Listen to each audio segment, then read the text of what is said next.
Welcome to the Clinical File with John Cordray. I'm a licensed professional counselor, and this is my mental health analysis of the Ryan Wedding case. These are my speculations.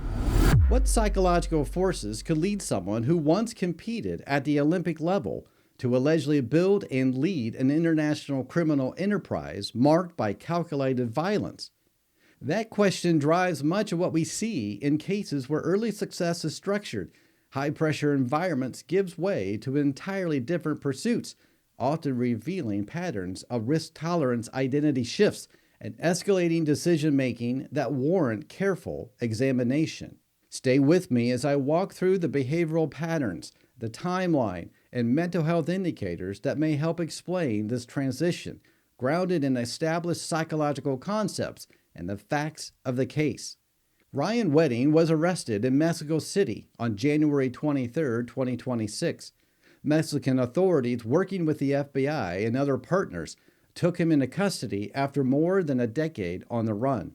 He was swiftly extradited to the United States and is now in federal custody, facing charges that include leading a transnational cocaine trafficking organization and directing multiple murders. This development builds on the October 2024 indictment in the Central District of California and the November 2025 superseding indictment that adds counts for the January 25th murder of a federal witness in Colombia. Wedding has been pleaded not guilty, and the legal process continues. To explore the psychological dimensions here, it helps us to trace the path backwards. Ryan James Wedding was born on September 14, 1981, in Thunder Bay, Ontario. His early years included a family that encouraged focus and exploration. He spent hours drawing as a child and took up snowboarding around age 13. The family relocated in British Columbia during his teens, providing a terrain that sped up his progress in the sport. By his late teens, he earned a place in Canada's national team, competing in events that demanded precision, discipline, and a clear appetite for risk. This background prompts one of the first mental health indicators worth considering here. Extended time and high adrenaline competition can reset a person's baseline for what counts as dangerous. Psychological research on sensation seeking shows that people attracted to extreme sports often treat intensity and novelty as essential parts of their makeup. When the main outlet disappears, that drive can seek new expressions, and sometimes in directions well outside accepted norms. Ryan Wedding hit the high point of his athletic career at the 2002 Winter Olympics in Salt Lake City. At 20, he represented Canada in the men's giant slalom, finishing 24th. The experience delivered structure, coaching, national pride, and the adrenaline of a global competition. After the games, opportunities narrowed, however.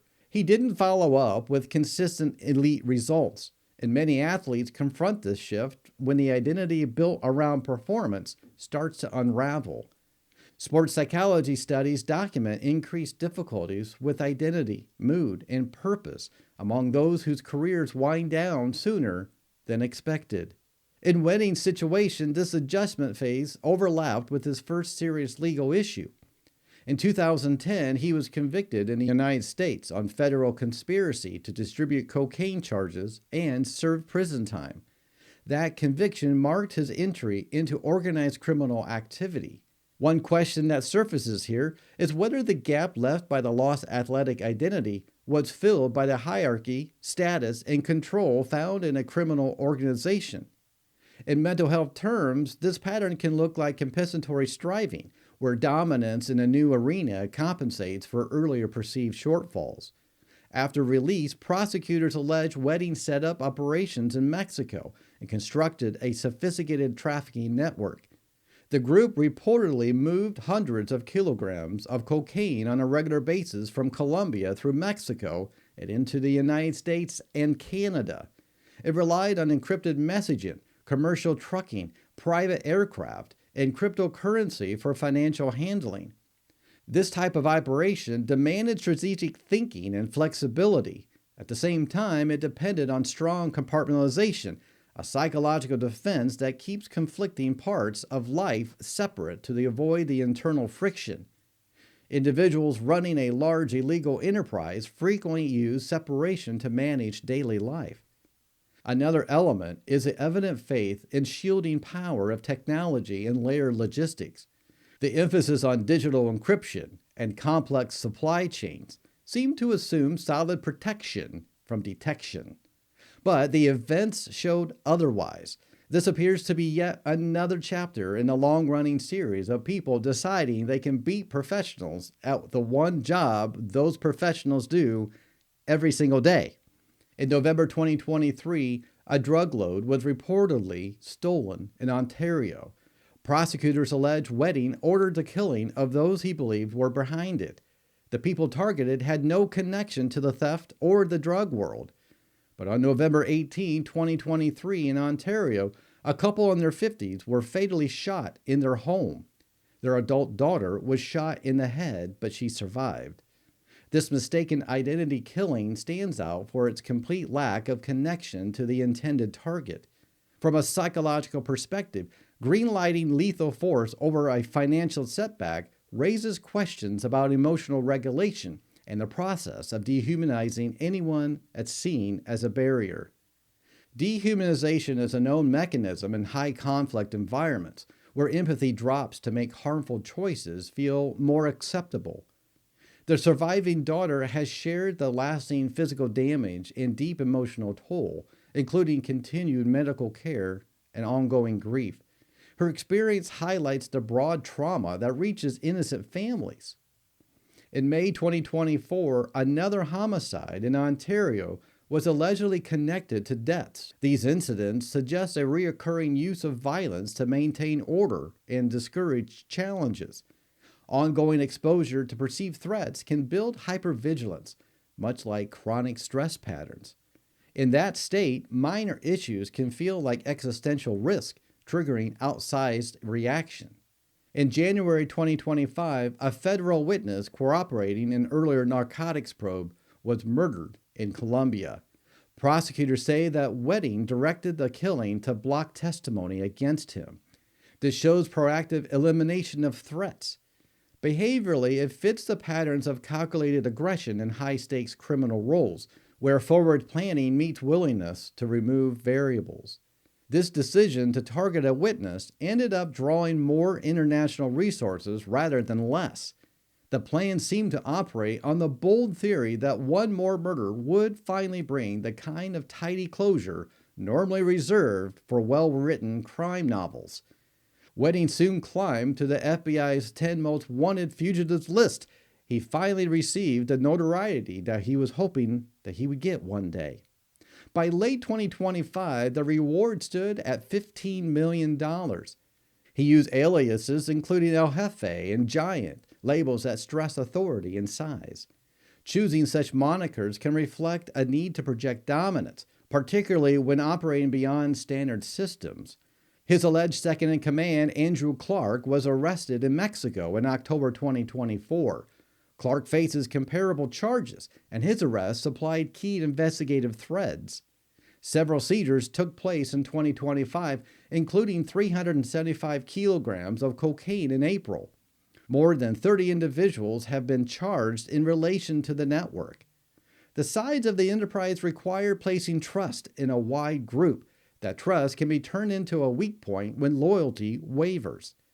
In psychological terms, overestimating allegiance sometimes links to validation needs or aversion to betrayal.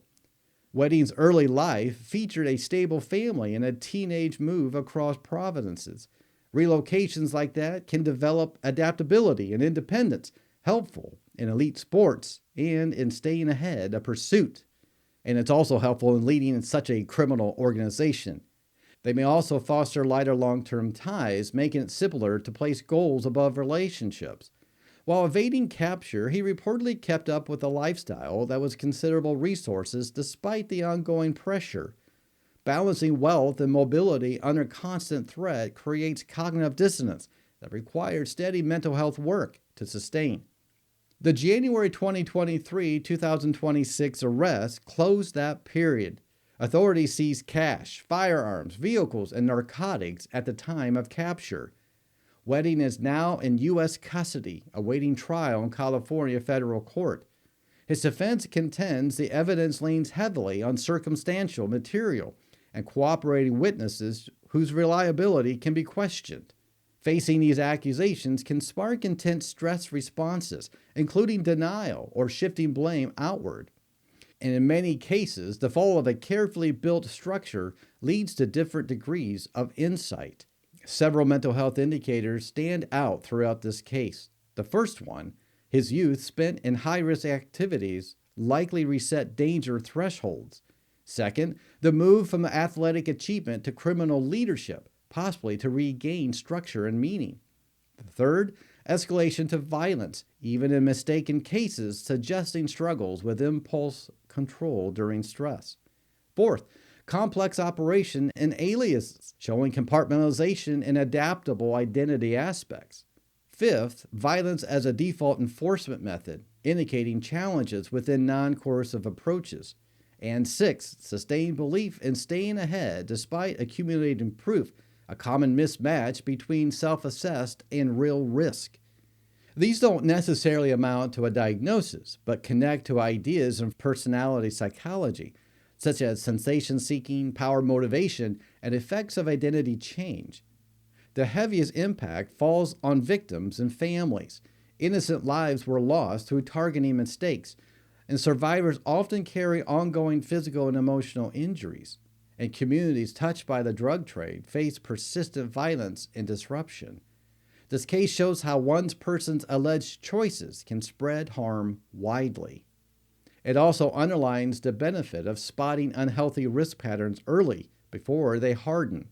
Even after years of clinical practice, these accounts still encourage reflection on how success and vulnerability can live side by side in one person. You know, here is another case of a young man who seemed to have a really good family life, a good teenage years, successful. He made it to the Olympics. He was doing what he loved to do. He may not have achieved what he wanted to achieve. And after the fact, he didn't get on the podium. I don't know if that was a big dream of his. Most athletes in the Olympics, that is their dream. But when he didn't get to that, and after the Olympics came and went, then what? He was left to figure out what was next. And he was prone, it seems, to high stakes scenarios. And he chose one of the highest stakes you can choose.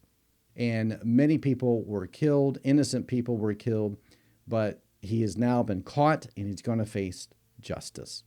So what did you think about this case? Were there any elements that stood out to you? Thank you for joining me today. Until next time, stay curious, stay safe.